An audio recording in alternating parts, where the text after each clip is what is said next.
ఖమ్మం జిల్లాలో వెలుగుమట్ల గ్రామం చీకటైపోయింది. పెద్దోని పైశాచికత్వానికి పేదోని బతుకు బలైపోయింది.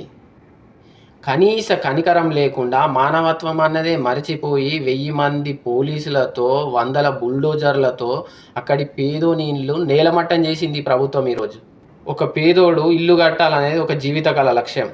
కష్టపడి రూపాయి పోగేసి ఇల్లు కట్టుకుంటే ఆ ఇల్లు ఈరోజు నేలమట్టమైపోతుంటే కళ్ళ ముందే కూలిపోతున్న ఇళ్ళను చూసి కళ్ళల్లో నుంచి రక్తంగా కారుతుంది అక్కడి ప్రజలకు.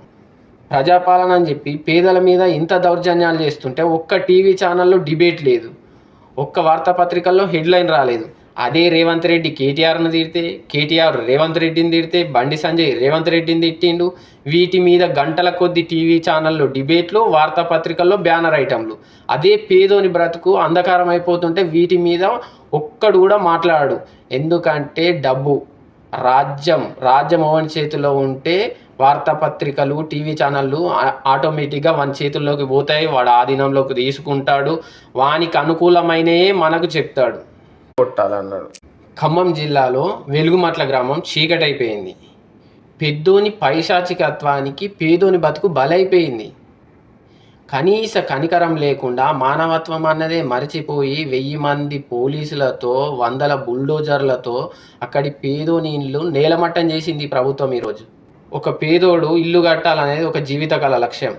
కష్టపడి రూపాయి పోగేసి ఇల్లు కట్టుకుంటే ఆ ఇల్లు ఈరోజు నేలమట్టమైపోతుంటే కళ్ళ ముందే కూలిపోతున్న ఇళ్ళను చూసి కళ్ళల్లో నుంచి రక్తంగా కారుతుంది అక్కడి ప్రజలకు. ప్రజాపాలన అని చెప్పి పేదల మీద ఇంత దౌర్జన్యాలు చేస్తుంటే ఒక్క టీవీ ఛానల్లో డిబేట్ లేదు, ఒక్క వార్తాపత్రికల్లో హెడ్లైన్ రాలేదు. అదే రేవంత్ రెడ్డి కేటీఆర్ను తిడితే, కేటీఆర్ రేవంత్ రెడ్డిని తిడితే, బండి సంజయ్ రేవంత్ రెడ్డిని తిట్టిండు. వీటి మీద గంటల కొద్ది టీవీ ఛానల్లో డిబేట్లు, వార్తాపత్రికల్లో బ్యానర్ ఐటంలు. అదే పేదోని బ్రతుకు అంధకారం అయిపోతుంటే వీటి మీద ఒక్కడు కూడా మాట్లాడు. ఎందుకంటే డబ్బు, రాజ్యం ఓవని చేతిలో ఉంటే వార్తాపత్రికలు, టీవీ ఛానళ్ళు ఆటోమేటిక్గా వాని చేతుల్లోకి పోతాయి. వాడు ఆధీనంలోకి తీసుకుంటాడు. వానికి అనుకూలమైనయే మనకు చెప్తాడు.